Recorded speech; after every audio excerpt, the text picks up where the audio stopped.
Nate, lastly, is there one team right now that you see that is setting themselves up to spend really, really big this offseason, knowing that, the entire Banana Boat crew, plus Paul George, plus many others are going to be free agents this offseason? Is there one team that you see? Well, certainly the Lakers have been in the news for that.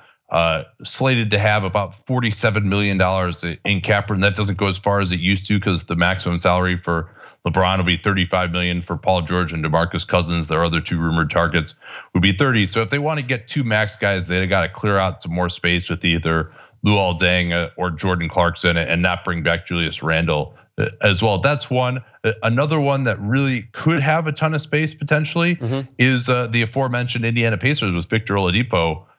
Depending on who opts out, Thaddeus Young is a variable there, but they could have as much as $45 million in cap space as well. So if they actually play well and in the tight market that we talked about, they could maybe add to their team and get back into solid contender status in the East if they spend their money right. Haven't they given up on moving the contract of Luol Deng? It seems like nobody's willing to take that to attach that name to Jordan Clarkson or Julius Randle. Yeah, well, I'm not even sure that Clarkson has value as well. I think he's a negative asset with his 12.5 million per season. But yeah, I mean, I don't know if they've given up necessarily. They'll keep trying.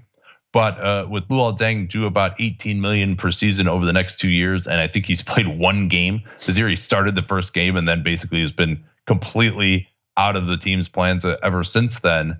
You probably would have to give up 2 first-round picks or a first-round pick and a prospect, and Randle doesn't really qualify because he's about to be a restricted free agent as well. His value is lessened for that reason. So it's going to take a lot, and maybe if they find out that LeBron James really is going to come there, they get good signals, then they might pony up to move him. But remember, they don't have their draft pick this year either.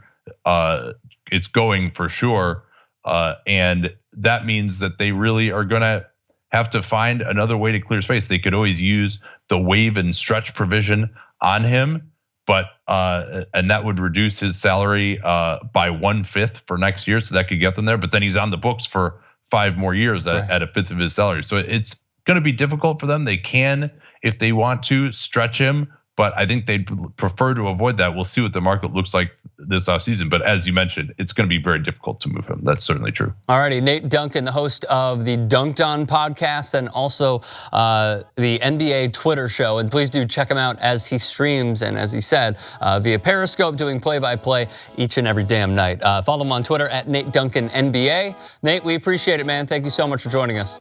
Thank you, Rick.